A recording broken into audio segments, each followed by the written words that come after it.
Bonjour chers amis, bonjour à tous. Parashat Mishpatim, c'est une paracha qui est très riche, la paracha de cette semaine. C'est une paracha qui nous parle bien sûr de dizaines, si ce n'est pas plus, de lois qui nous donnent comment redescendre terre à terre. Une fois que la semaine dernière, on a reçu les 10 commandements, et une fois que la semaine dernière, on était sur un piédestal, on est devenu le peuple élu, le peuple choisi, on pensait que tout allait être rose et tout allait être magnifique.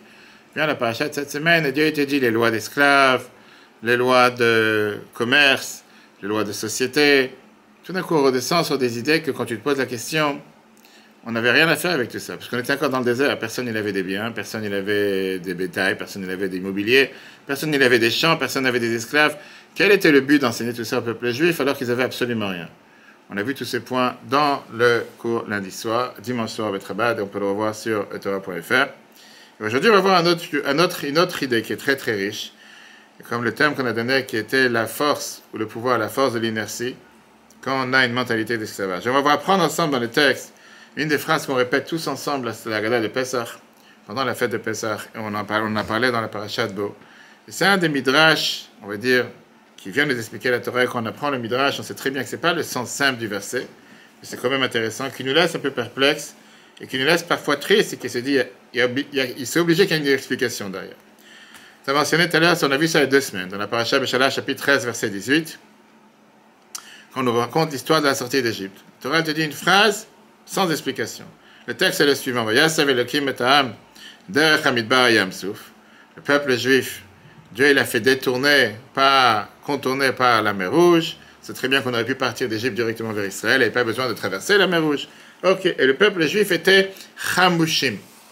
Chamushim, ils sont sortis d'Égypte. Qu'est-ce que veut dire le mot Chamushim? Texte, simple. Alors, c'est la seule fois dans toute la Torah qu'on a ce mot. Il n'y a pas une autre fois dans toute la Torah qu'il y a ce mot. On le voit 2 fois dans le livre de Yeshua. Et apparemment, ça voudrait dire armé. C'est ce que le verset veut te dire, que le peuple juif est sorti d'Égypte étant armé. Et armé, ça veut dire étant prêt à faire la guerre. Aujourd'hui, en hébreu, on a d'ailleurs le même mot pour Tachmoshet. Tachmoshet qui veut dire de l'armement. C'est pas pour rien que le fameux site en Israël qui s'appelle Givat Tachmoshet, la vallée de l'armement. Il y a eu le fameux combat pour libérer Jérusalem, etc. etc. Le Mechilta, Midrash Tanchuma et Rashi dans la paracha te dit clairement Vachamushim, Ein Chamushim Ela Mezuyanim. Quand on te dit le mot Chamushim veut dire, Mezuyanim veut dire qu'ils sont armés. Vachamushim Eloubne Israël, ça veut dire, le peuple juif dans Yeshua, on te dit plusieurs fois ils sont passés armés, et on voit une autre fois dans Yeshua quand on te dit qu'on était passé armés. Donc Chamushim, une explication, ils étaient armés. On va dire, ça me va. Parfois, il y en a qui te disent, ça fait plus allusion à un mot arabe. Quel mot arabe? Khamsin. C'est presque le même mot. Qu'est-ce que ça veut dire Khamsin? Tu veux dire en général qu'il y a la température très sec, très chaude, comme au Maroc ou dans un endroit, surtout quand on sort dans le désert. À l'époque, on est sorti en Égypte, c'était à l'automne. C'était un moment où il faisait déjà très, très, très, on va dire, chaud. Et c'était une période où il n'y a pas d'eau, une période sec. Donc le peuple juif est sorti d'Égypte. C'était dans un endroit où il y avait peut-être on va dire une tempête de sable. Bref, c'est notre explication. Il vient un autre midrash. Et ça, c'est le midrash sur lequel on s'arrête et on répète à chaque fois l'histoire de Pessah dans la Haggadah à 2 reprises. Davar acher. Vachamushim alou, ils sont montés, Chamushim, Echad mechamisha, 1/5. 1 sur 5 juifs sont sortis d'Égypte. V'yesh ambrim. Il y en a qui te disent, c'était 1 par 50. 50 ne sont pas sortis, 1 est sorti. V'yesh ambrim, mais il y en a qui te disent, c'était 1 sur 500. 1 sur 500 est sorti. Et ça, c'est ce qu'on dit tous les soirs de Pessah dans la Haggadah, etc. Alors, Rabbi Nehorai demande dans le Midrash en te disant, comment est-ce possible une chose pareille? Alors, c'est écrit que le peuple juif s'est multiplié, s'est fructifié, était tellement nombreux. On dit qu'une femme, elle a couché 6 enfants en un. Comment tu peux me dire que seulement 1 par 500 est sorti? Comment est-ce possible? Et donc il te dit, la réalité, elle est que beaucoup sont morts en Égypte. Quand est-ce qu'ils sont morts en Égypte? Pendant les 3 jours des ténèbres, on a vu ça dans la paracha de Bo, avec le fait que, on te dit que le peuple, les Égyptiens ne pouvaient pas voir l'un à l'autre, parce que le peuple juif était en train d'enterrer ses morts. On a remercié Dieu que nos ennemis n'ont pas vu les morts, les cadavres que nous on enterre, et comme ça ils ne se sont pas réjouis dans notre défaite en disant, ah, nous on est frappés, mais eux aussi ils sont frappés. Donc Chamushim, d'où vient l'idée du Midrash? Je vais te dire que ça c'est l'explication du mot Chamushim, parce que Chamushim, ça vient du mot Chamesh. Chamesh qui veut dire 5. En 2 mots, ça veut dire que le peuple juif, 1 sur 5 est sorti d'Égypte. qui veut dire seulement 20% du peuple juif est sorti. D'autres te disent, pas 20%, 2%. Et d'autres te disent, c'est pas 2%, ils te disent, sur chaque juif qui est sorti, 499 sont restés derrière. On va avoir 9 questions. 9 questions ensemble, que Rabbi l'a posé, c'était en 1965. Et c'est tellement riche parce que je dis plein de fois, quand on apprend le Chumash, Rashi, tu lis simple l'explication, traduction, et tu ne sais pas te comprendre avec ta tête et réfléchir à ce que tu es en train de lire. Quand tu commences à réfléchir, c'est ce que Rabbi essayait de faire chaque Shabbat, avec les commentaires de Rashi. Des fois, il posait 22 questions sur Rashi. En disant, mais réfléchis ce que tu es en train de lire. Tu es en train de dire des choses, ça n'a pas de sens. Réfléchis. Et il y a bien quelque chose derrière. Tu ne peux pas laisser dire une chose pareille. Mirash est bizarre. Pour plusieurs raisons. D'abord, la Torah, elle te dit clairement combien de juifs sont sortis d'Égypte. Ça, la Torah nous le dit clairement. Le chiffre, 600 000 juifs. La Torah te dit que c'était 600 000 entre l'âge de 20 ans et l'âge de 60 ans. Sur combien? Tout de suite. Non, on va voir les thèmes. Par exemple, on te dit qu'on est sorti 600 000. Ça, c'est ce que la Torah dit. Les enfants, déjà, on les compte pas. On va y arriver, on va faire le calcul ensemble, on va travailler avec les maths aujourd'hui. Donc la Torah te dit comme ça, on est sorti 600 000 entre l'âge de 20 ans et l'âge de 60 ans. Faisons pour le simple calcul, au moins 600 000 c'est les hommes, au moins autant de femmes. On a déjà maintenant 1,2 million, d'accord? Malgré qu'en règle générale, on peut très bien te dire qu'il y a plus de femmes que d'hommes, surtout qu'à cette génération, les garçons étaient tués, ils étaient jetés dans le Nil. Et donc, c'est sûr qu'il y avait beaucoup plus de femmes. Les femmes n'ont pas été tuées, les femmes ils ont été laissées en vie, etc. On va calculer aussi les enfants qui sont depuis l'âge 0 jusqu'à 20 ans, et les personnes âgées de 60 ans et plus, mâles et femelles. On peut facilement dire qu'on a environ 3 millions. On va entrer après dans les détails. Comment on est arrivé à environ 3 millions qui sont sortis d'Égypte? Non, les gens te demandent la question, je ne comprends pas. On est descendu en Égypte, Yaakov et sa famille, c'était combien? On a dit que la Torah, elle te dit encore une fois, c'était 70 qui sont arrivés en Égypte. Comment est-ce possible que 430 ans plus tard, on est sorti à tant de personnes? La réalité, elle est que ce n'est pas une question. Quand tu fais le calcul sur 430 ans, parce que la Torah, elle te dit d'abord que le peuple juif se multipliait, se fructifiait avec des montants gigantesques, à tel point que Pharaon, il a eu peur qu'on va devenir la 5e colonne. Et c'est pour ça qu'il a eu peur qu'on va commencer à conquérir l'Égypte, vu le nombre de natalités, etc. Pharaon, il s'est imaginé, c'est ce qu'on a vu dans la paracha de Shemot, qu'on va devenir beaucoup plus nombreux que les Égyptiens.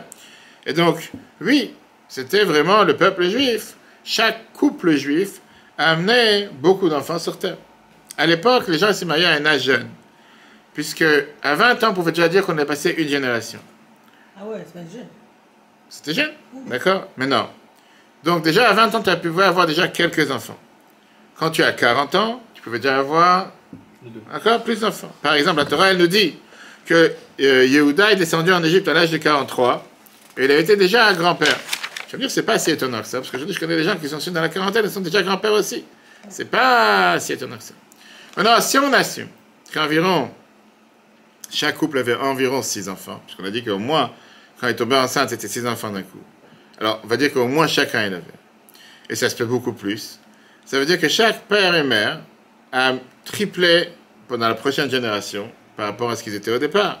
Donc, si Yaakov est descendu avec 70 personnes, et après tu avais encore 70 femmes, et donc, maintenant, chaque 10 ou 20 ans, ce nombre se multiplie encore plus. Sur les prochains 200 ans, tu as déjà 8 millions de juifs.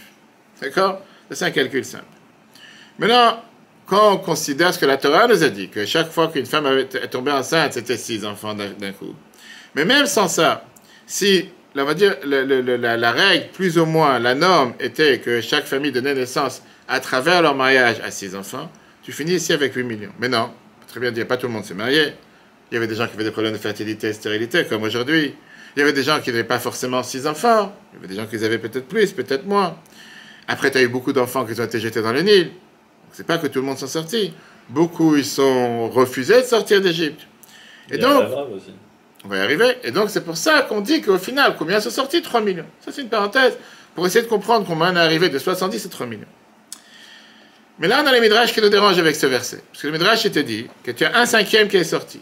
Ça veut dire que si c'est 1/5 du peuple juif qui a réussi à sortir, ça a laissé derrière 12 millions de juifs. D'accord? D'après le calcul qu'on vient de voir.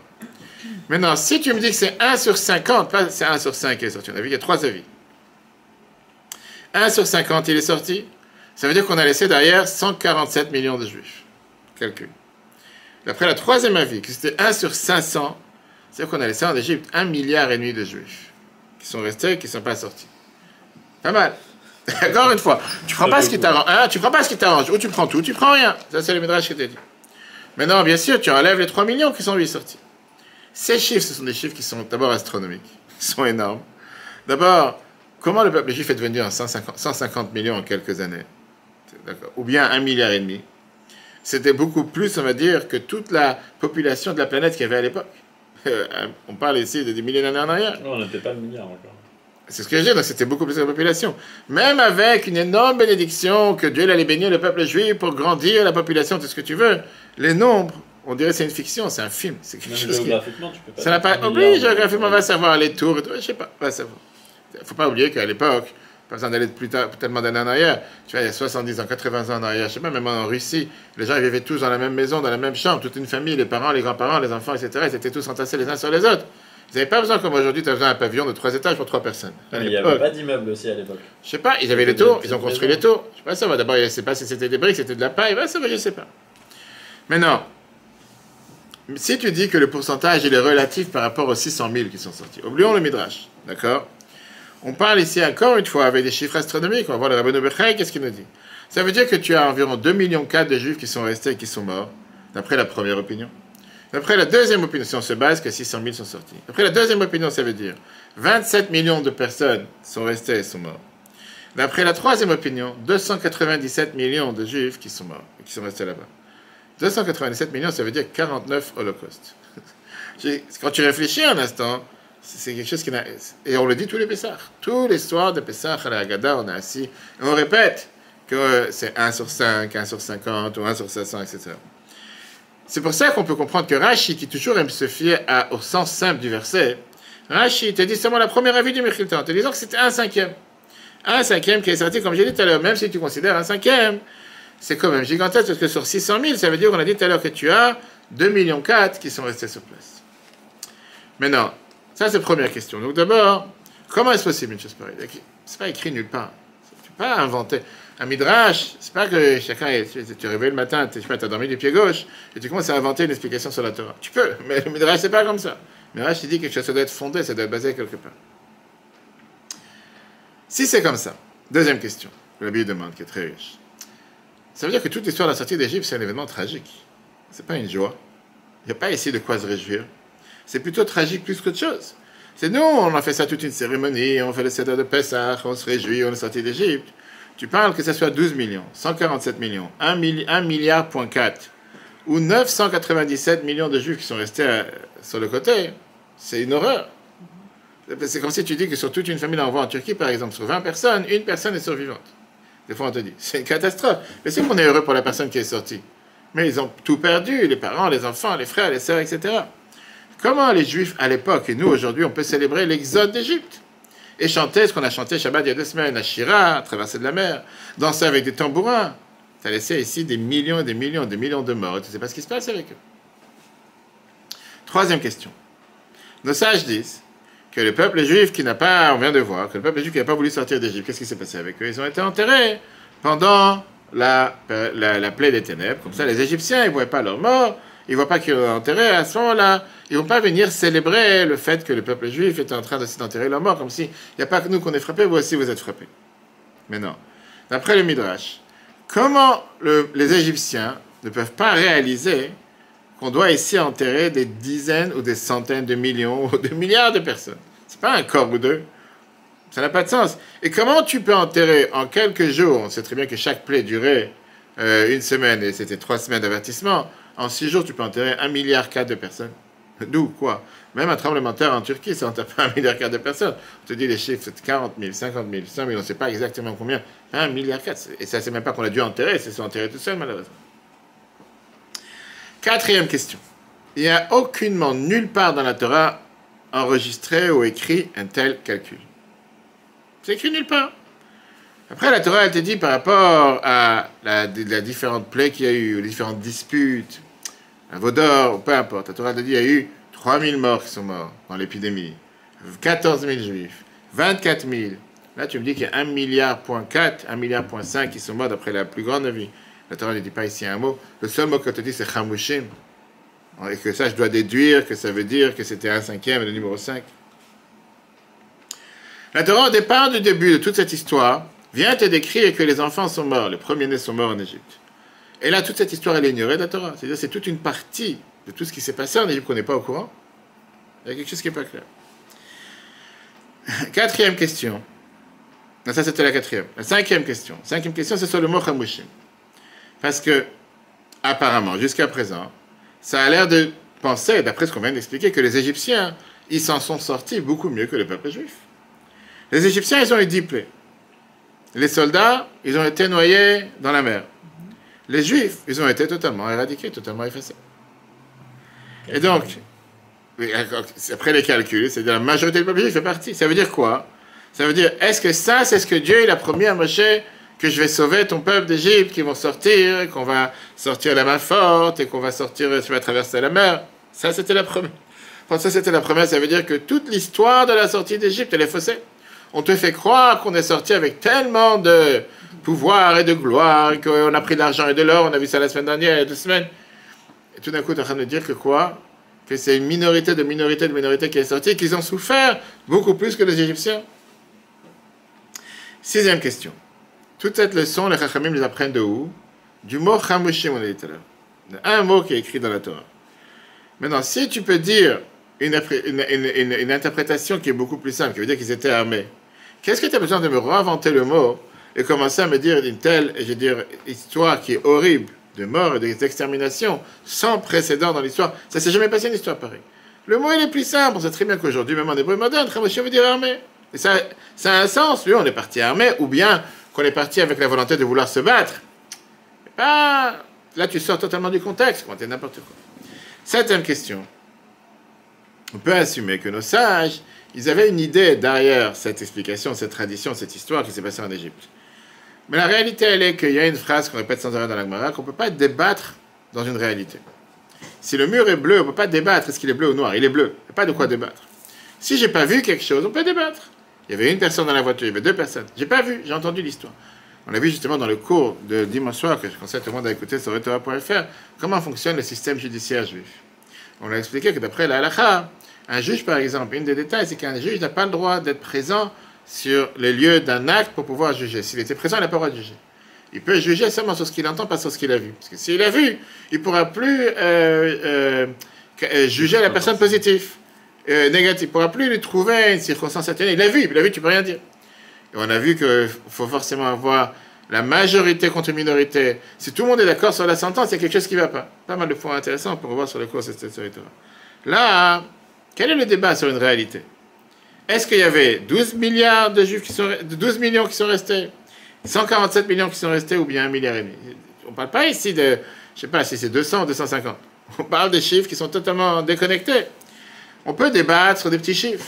Mais quand tu parles ici d'une telle proportion, de telles centaines de millions en plus ou en moins, c'est difficile de dire que personne n'est au courant et que la Torah n'en parle pas, il y a quelque chose qui n'est pas clair. Question numéro 8, après on fera la répétition des questions pour voir celui qui a écouté. Chaque opinion dans la Torah, on sait très bien que la Torah, quand on dit quelque chose dans le Midrash, quoi que ce soit, on dit que Elu va Elu divrei Elokim Chaim. Chaque phrase, quand il y a un débat, on a vu ça dans le cours de dimanche soir aussi, chaque phrase, Beth Shammai, Beth Hillel qui débattent, en général, on sait que les 2 avis sont justes. Ça n'existe pas un avis qui a raison et un avis qui a tort. La Gemara nous dit les 2 sont les paroles de Dieu. Comment ces 3 avis contradictoires peuvent les 3 avoir raison? Et la 9e question.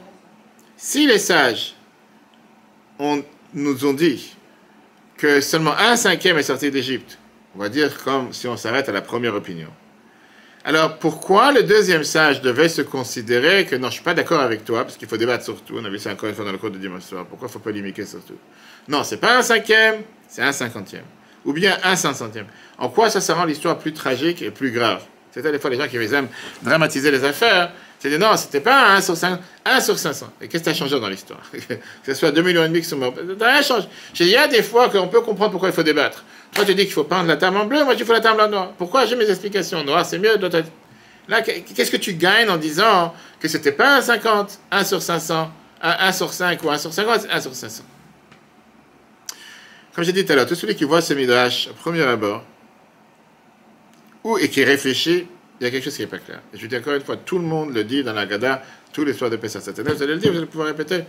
Il y a quelque chose qui n'est pas clair et les gens ne répètent pas. Les gens ne s'interrogent même pas. C'est 1,50, 1 sur 5, 100, 1 sur 5. Mais la vie continue. C'était justement il y a 58 ans. Rabbi Lubavitch a présenté l'explication de ce midrash. Encore une fois, c'est le Mechilta, c'est quand même un midrash à la Torah, c'est pas juste quelqu'un qui a inventé. Et avec ça, Rabbi a expliqué vraiment, je dis, une mentalité, une manière de penser qui est totalement différente. Rabbi t'explique la chose suivante. Tout d'abord, il n'y a pas de débat ici, il n'y a pas d'argument. On parle ici de différents niveaux de résistance. Et qu'est-ce que il appelle une résistance à un niveau, on va dire, 1 sur 5. L'autre, il dit que la situation était beaucoup plus grave. C'était pas juste 1 sur 5, c'était 1 sur 50 ou 1 sur 500.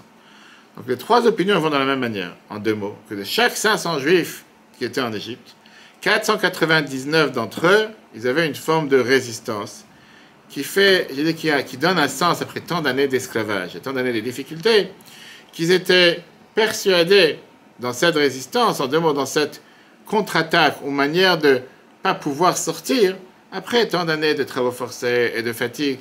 Comme j'ai toujours dit, quand j'étais en Ukraine, c'était dans les années 94, la première fois que je suis parti, c'était en juillet 94, pour diriger un centre aéré, c'était 4 ans après, officiellement, la tombée du communisme.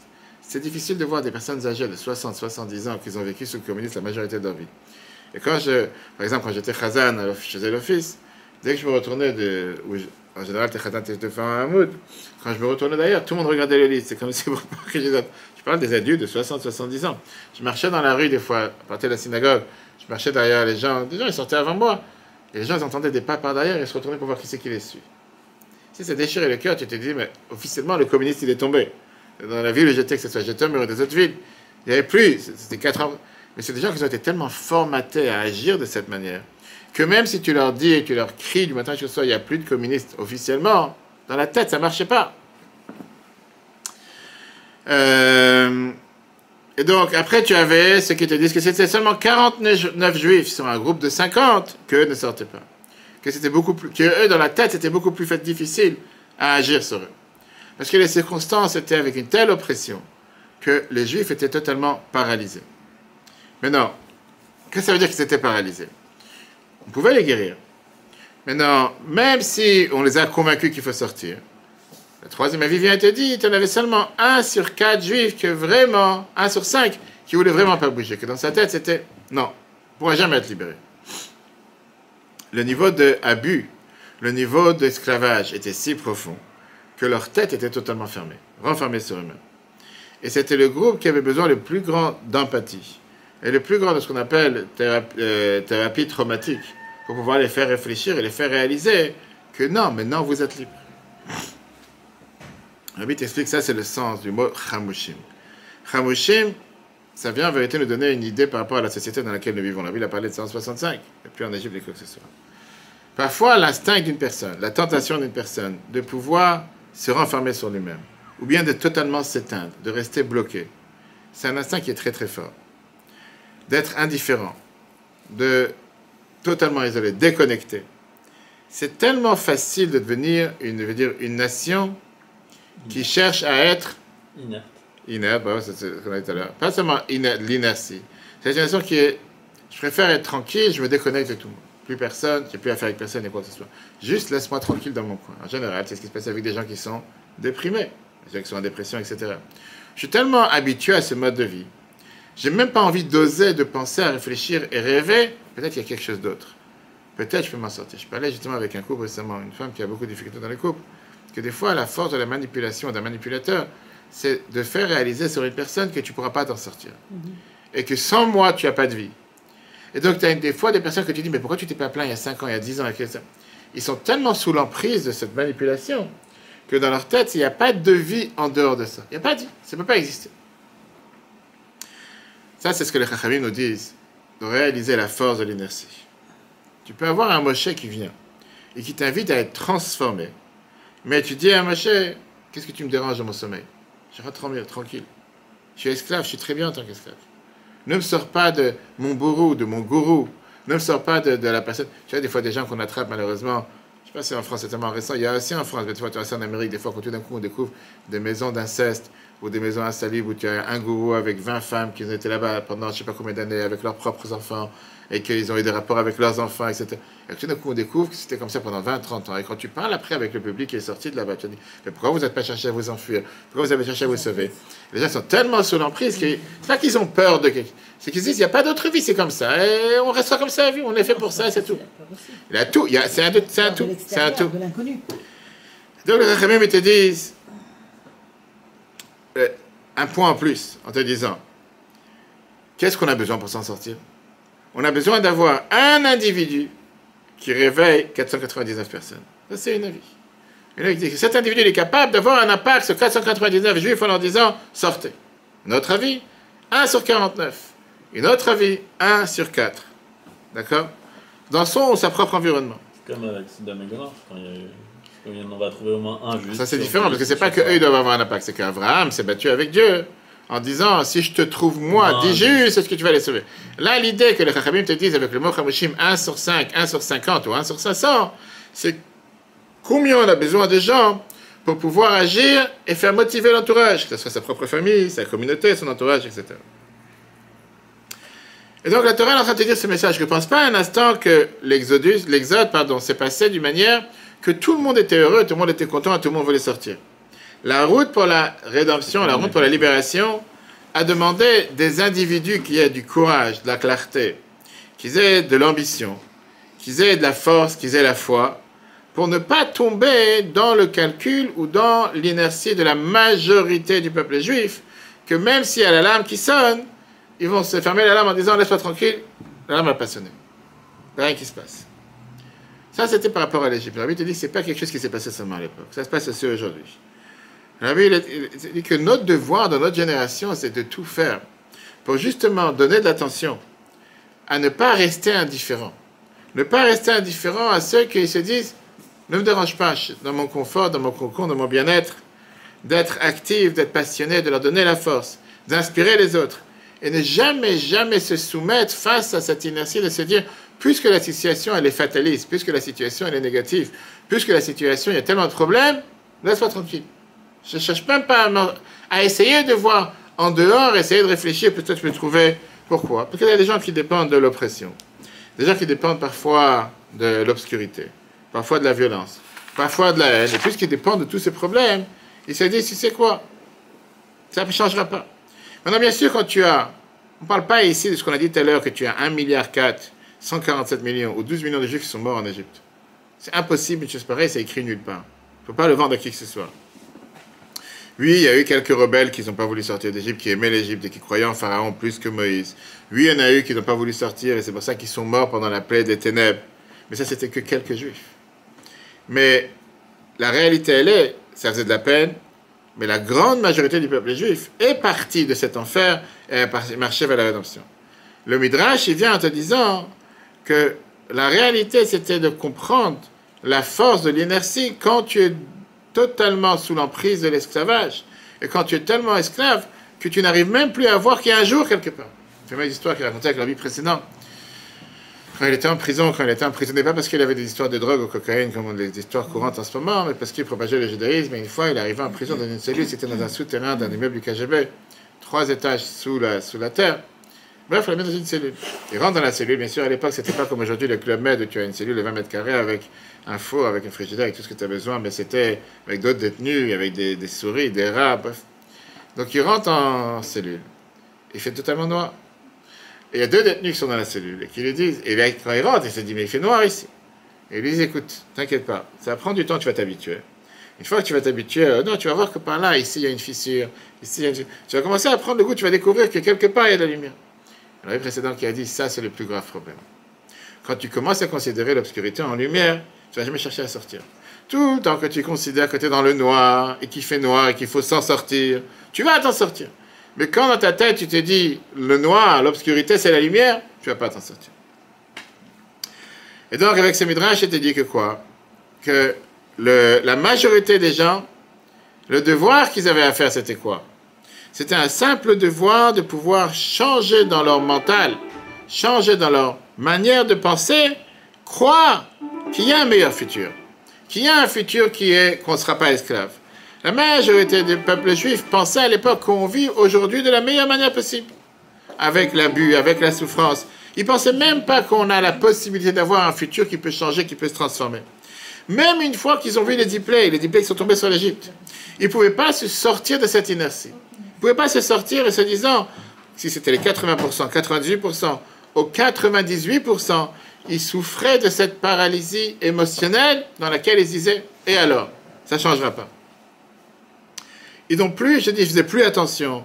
Ils ont arrêté de se battre contre la situation. Ils ont perdu la volonté même de vouloir se battre. En résultat de ça, ils auraient perdu même de comprendre la gravité de la situation dans laquelle ils se trouvent. Peut-être que ça, c'était leur choix. Si jamais il n'y aurait pas eu leur sort, si jamais il n'y aurait pas eu que cette poignée de juifs qui a réussi à changer la trajectoire. Et cette poignée de juifs qui leur a donné cette force et qui les a donné l'espoir de pouvoir avoir cette rédemption, pas dans les faits, pas géographiquement, pas sortir de territoire, mais dans la tête. De sortir d'Égypte dans la tête. Et ça, c'était le miracle de la sortie d'Égypte. Pas seulement le miracle que Dieu a réussi à faire sortir les Juifs d'exil dans la terre. Mais le plus grand miracle, c'est que quelques Juifs qui étaient focalisés, qui étaient avec une bonne santé sur la tête, dans le psychisme, qui étaient totalement commis à l'idée de « on va s'en sortir », qui ont réussi à transformer les frères, la masse, la grande majorité, de pouvoir changer le monde. La preuve, quand on a sorti d'Égypte, qui sait combien de personnes il a fallu pour ouvrir la mer? Une personne. Personne d'autre. C'est une personne qui a sauté dans la mer en disant « Nachshon ben Aminadav ». Dieu l'a dit d'avancer, j'avance. Vous êtes tout le reste. Pourquoi il n'y a pas eu 10, 15, 20, 30? Et pourtant, il était plusieurs millions devant. Maintenant, l'argument, elle était quoi? Comment l'inertie était tellement grande? Comment la paralysie était tellement profonde? Combien de Juifs tu as pu tomber, qui a pu avoir, qui sont tombés dans ce désespoir? Et là, c'est le débat qu'on a entre les trois avis dans le Midrash. Une avis qui te dit qu'il y en avait seulement 1 sur 500 qui était convaincu. Un autre qui te dit c'était 1 sur 50 qui était convaincu. Un autre qui te dit c'était 1 sur 5. Et donc, automatiquement, ça veut dire que tu avais un juif pour 499 qui devait faire changer le monde. 499 autour de lui disaient on va pas réussir, et lui disait on va réussir. Une autre opinion, elle te dit non, c'était pas si mal que ça. Mais c'était quand même dur, c'était 1 sur 49. Il y avait 49 qui voulaient pas s'en sortir, et 1 sur 49 qui a eu la possibilité qui leur a dit on va pouvoir s'en sortir. Et après, la troisième opinion qui est plus simple, qui te dit non, il fallait 1 sur 5. 5 ne voulaient pas sortir, et 1 sur 5 qui disait qu'on va réussir à s'en sortir. Il fallait juste agir sur les 4 autres. Qu'est-ce qu'on apprend tout ça? La Bible dit que parfois, dans la vie de tous les jours, dans une société, dans une famille, dans l'entourage, la communauté, peu importe, des fois il faut que quelques personnes, des fois il faut une personne ou quelques personnes pour allumer le feu, pour donner le courage aux autres, pour donner la force aux autres, pour pouvoir se sortir de cette situation et après entraîner tout le monde dans cette situation. La Bible a parlé de ça en te disant, c'est la même chose qui se passe par rapport à aujourd'hui. Ce qui se passe aujourd'hui parce qu'aujourd'hui on vit dans un monde, la Bible quand il parlait de ça en te disant, en tant que juif, tu peux très facilement être découragé. Te disant, on est une minorité. Dans la minorité elle-même du monde, on est une minorité de ceux qui pratiquent ou qui font la Torah et les mitzvot. Et parfois, un juif peut se sentir totalement seul, peut se sentir totalement, découragé ou essentiellement incompris. Il regarde autour de lui et il voit beaucoup de confusion, beaucoup d'apathie, beaucoup de souffrance, beaucoup d'obscurité. Et les gens ne comprennent pas. Les gens ne comprennent pas. Et parfois, tu as même des leaders ou des dirigeants politiques, quoi que ce soit, qui emmènent leur peuple dans l'abîme, dans le trou, sans vouloir penser les faire sortir. Parfois, tu regardes avec le peuple juif, que ce soit en Israël ou que ce soit dans le monde entier, tu vois des juifs qui sont tellement entourés, on va dire, de haine, tellement entourés de haine des juifs. Et pourtant, c'est des juifs eux-mêmes. Tu dis, mais c'est pas possible, on voit ça malheureusement, ce qui se passe aujourd'hui en Israël, etc. Et parfois, les gens essaient de dire, c'est quoi? Il faut mieux faire la paix avec l'assimilation. Il faut mieux faire la paix avec toutes les difficultés qui détruisent nos jeunes, et qui détruisent nos quartiers, qui détruisent nos familles. C'est la situation, elle est telle qu'elle est. Et il n'y a pas d'espoir, on ne va pas s'en sortir. Viens le Midrash et te dit, ne jamais désespérer. Apprends de ce qui s'est passé dans l'Exode. Apprends de ce qui s'est passé à la sortie d'Égypte. Des millions de Juifs ne voulaient pas sortir, et ça a pris seulement quelques-uns qui avaient cette flamme à l'intérieur d'eux, qui avaient cette foi, et qui, grâce à eux, ils ont changé le sort de l'histoire. Voilà une merveilleuse explication sur un verset. Un mot, qui au départ, tu parles de, 140 milliards ou 140 millions.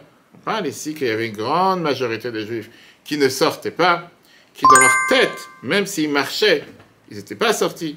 Et le devoir, ça s'est passé grâce à l'individu. Voilà la force de l'individu contre la force de l'inertie. À nous de mettre ça en application dans la vie de tous les jours Le cours en replay sur retora.fr. Très bonne journée à tous et si Dieu veut, à la semaine prochaine. D'ailleurs, on a vu l'autre cours, le troisième cours sur les tefilines. Qui doit mettre les tefilines? Quand il faut les mettre? Combien de temps? À partir de quand? Au revoir sur retora.fr. Très bonne journée.